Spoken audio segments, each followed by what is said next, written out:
غیر احمدی علماء پچھلے تقریباً 100 سال سے شور مچا رہے ہیں، بہت کثرت کے ساتھ اعلان کر رہے ہیں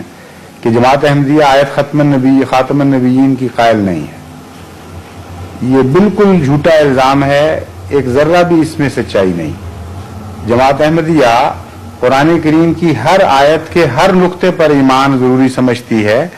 اور ایک ذرے کو بھی نہ منسوخ سمجھتی ہے نہ غلط کہتی ہے، اس لیے یہ الزام درست نہیں۔ تشریح کا جو فرق ہے وہ کیا ہے وہ میں بتا دیتا ہوں، اس سے آپ کو اندازہ ہو جائے گا کہ یہ الزام تشریح کے لحاظ سے بھی سچا ہے یا نہیں۔ جماعت احمدیہ یہ تسلیم کرتی ہے کہ فی الحقیقت ہمارے مخالف علماء کے عقیدے اور ہمارے عقیدے میں کوئی فرق نہیں ہے، صرف اس بات کا فرق ہے کہ وہ امام جس کا وعدہ دیا گیا تھا آ گیا ہے یا نہیں آیا۔ جہاں تک اس کے مقام کا تعلق ہے، دونوں یہی مانتے ہیں کہ جس امام نے آنا تھا وہ امتی نائب نبی ہوگا، نئی شریعت لے کر نہیں آئے گا،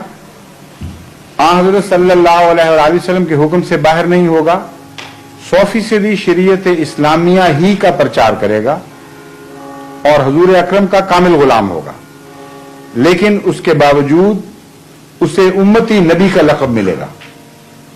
اور اس میں امتی نبی کی صفات پائی جائیں گی۔ یہ ہے ہمارا عقیدہ،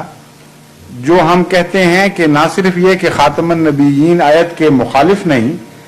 بلکہ ہمارے مخالف علماء بھی یہی عقیدہ رکھتے ہیں، خواہ آپ پر ظاہر کریں یا نہ کریں۔